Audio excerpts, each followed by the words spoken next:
کیا لقیتم الذین کفروا فضرب الرقاب. اب یہ ہے آیت جو مشکلات القرآن میں سے ہے. اس کی وجہ کیا ہے کہ اس میں بھی ایک تقدیم و تاخیر ہے. تقدیم و تاخیر کا اصول میں بتا چکا ہوں قرآن مجید میں ہوتا ہے اس کے آہنگ کی وجہ سے، اور غور کرنا پڑتا ہے کہ اس کی اصل ترتیب کیا ہے، اور اس سے پھر بات واضح ہوتی ہے.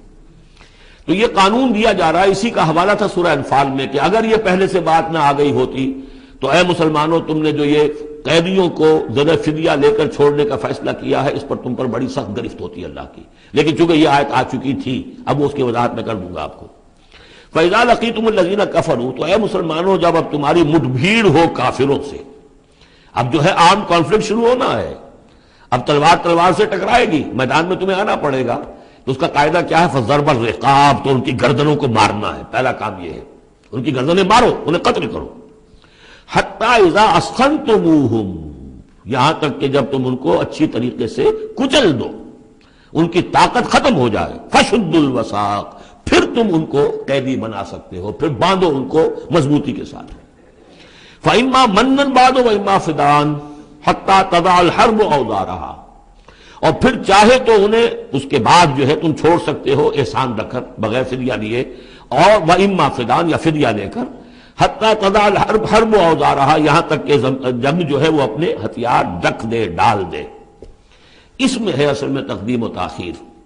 یہ پہلے ہے حَتَّى إِذَا أَسْخَنْتُمُوهُمْ فَشُدُّوا الْوَثَاقَ حَتَّى تَضَعَ الْحَرْبُ أَوْزَارَهَا فَإِمَّا مَنًّا بَعْدُ وَإِمَّا فِدَاءً. یعنی یہ کہ جب تمہارا مقابلہ کافروں سے ہو تو پہلے مرحلہ یہ ہے کہ ان کی گردنیں مارو، پھر جب ان کی قوت کچھ نہیں جائے پھر تم انہیں قیدی بنا سکتے ہو جب تک کہ جنگ اپنے ہتھیار بالکل رکھ دے. اب اس کو سمجھ لیجئے کہ ایک ہوتی ہے بیٹلز، ایک ہوتی ہے وار.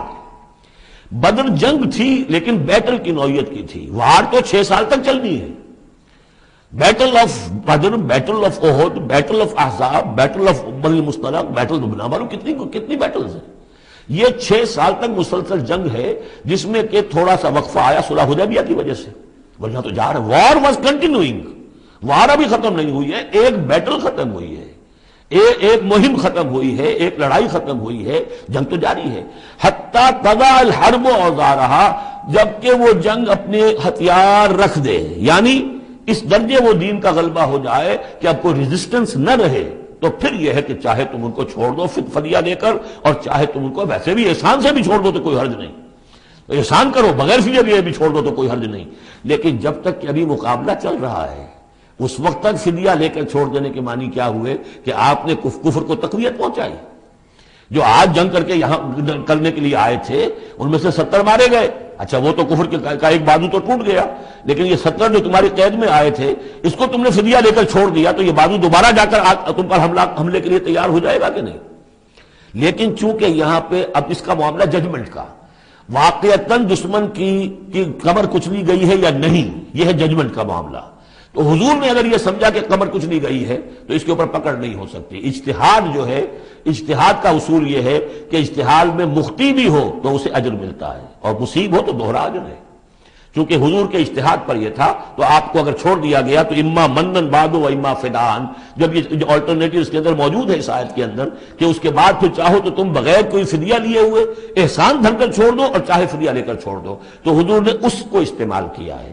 اگرچہ اللہ تعالیٰ کے نزدیک ابھی وہ کچھ بھی نہیں گئی تھی کفر کی طاقت، لہذا یہ قبل از وقت ہے جو اجتہاد ہو گیا ہے. اسی لیے کہا کہ اگر یہ آیت نازل نہ ہو چکی ہوتی پہلے تو جو کچھ تم نے کیا ہے اللہ تعالیٰ اس پر تمہاری پکڑ سخت کرتا. میرا خیال ہے میں وہ آیت بھی آپ کو سنائی دوں، اس لیے کہ یہ بہت مشکل مقامات میں سے ہے، بڑی مشکل سے لوگوں کی سمجھ میں آتی ہے. یہ دیکھیے، یہ آیت نمبر 67 سے سنا رہا ہوں. ما کان لنبی ان یکون لہ اسری حتی یسخن فی الارض، وہی لفظ جو یہاں آیا ہے حتی اذا اسخنتموہم حتی یسخن فی الارض.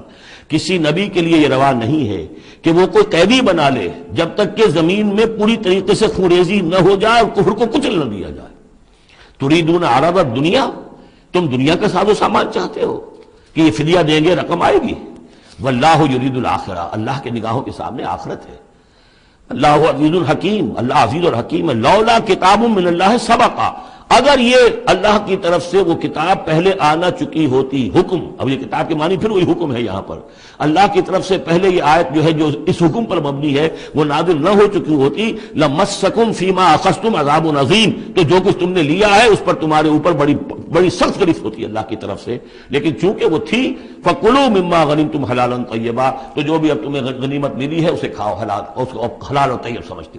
یہ ہے اس آیت کا مطلب، جب تمہارا مقابلہ ہو دشمنوں سے تو گردنیں مارنا ہے پہلا کام، پھر جب پوری طرح کچل لو، طاقت کچھ نہیں گئی کفر کی، تو پھر قیدی بھی بناؤ، فَشُدُّ الْوَثَاقَ حَتَّى تَضَعَ الْحَرْبُ أَوْزَارَهَا، جب جنگ بالکل ختم ہو جائے اور گویا کہ وہ ہتھیار ڈال دیے جنگ نے، ڈگ ڈال دیے، اب کوئی طاقت نہیں رہی کفر میں، پھر تم چاہو تو ان کو فدیہ لے کر چھوڑ دو، چاہو تو بغیر فدیہ کے بھی چھوڑ دو، کوئی بات نہیں، اب کوئی خطرہ نہیں، اس لیے کہ انقلاب آ چکا اور مستحکم ہو چکا، اب ان کے کیے کچھ نہیں ہوگا۔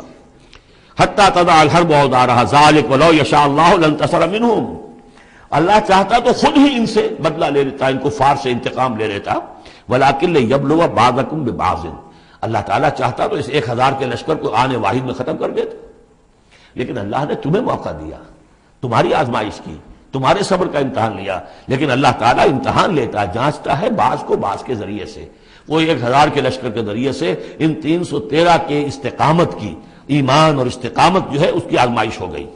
والذین قتلوا فی سبیل اللہ فلن یضل اعمالہم، اور جو لوگ اللہ کی راہ میں قتل ہو گئے تو اللہ تعالیٰ ان کے اعمال کو ضائع کرنے والا نہیں ہے، ان کے سارے اعمال کا بھرپور اجر انہیں مل جائے گا۔